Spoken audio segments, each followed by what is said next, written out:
Hey, it's Naila, and this is Girl, What You Reading, and today I want to talk about The Invisible Life of Addie LaRue.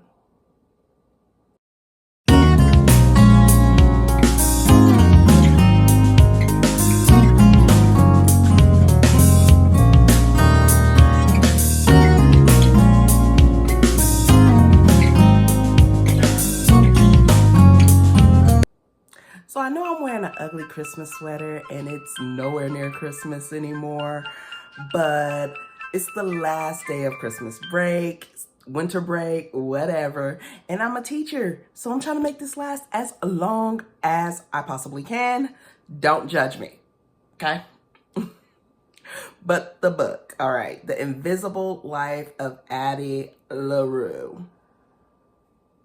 Let's talk about it, right?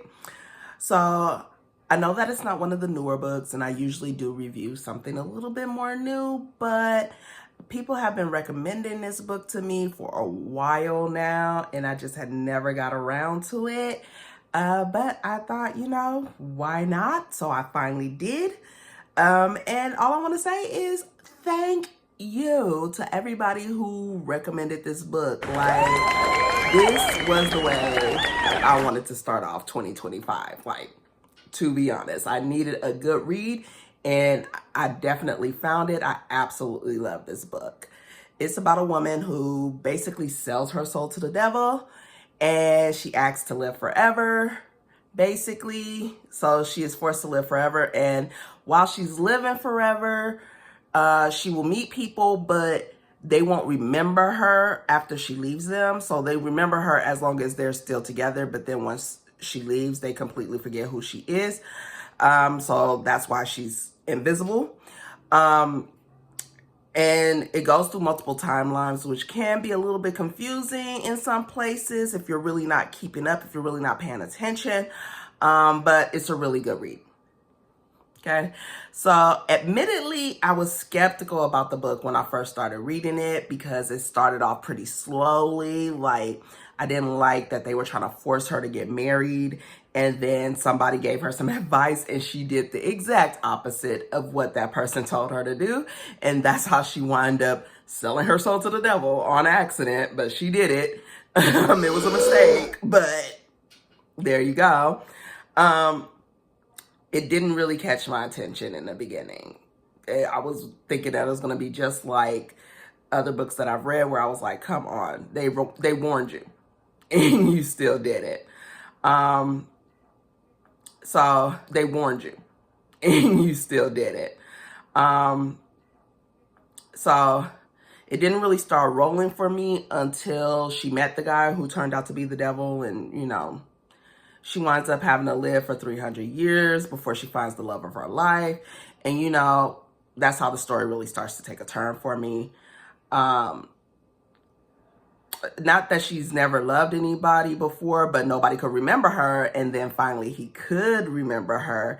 So, yeah, that's how she wound up saying, this is the love of my life. And she really did care about it. Care about him, I'm sorry. But that's as far as I'm going to go with what the story is about to avoid any spoilers. I don't like to do that.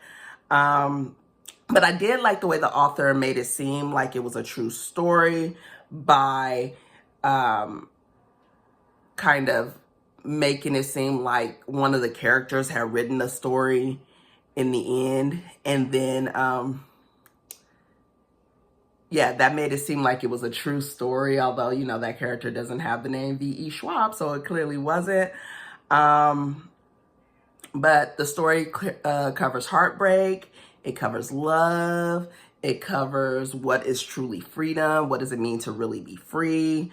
All of these thematic topics that really evoke an emotional response. And that anytime a book makes me have some kind of emotional reaction to it, I am going to be all in for that book. So, I'm all in. I'm all in. I did love it. I gave it 4.5 stars, mainly because I can't bring myself to give a book that's about the devil and about selling your soul to the devil 5 stars. It just felt all kinds of wrong.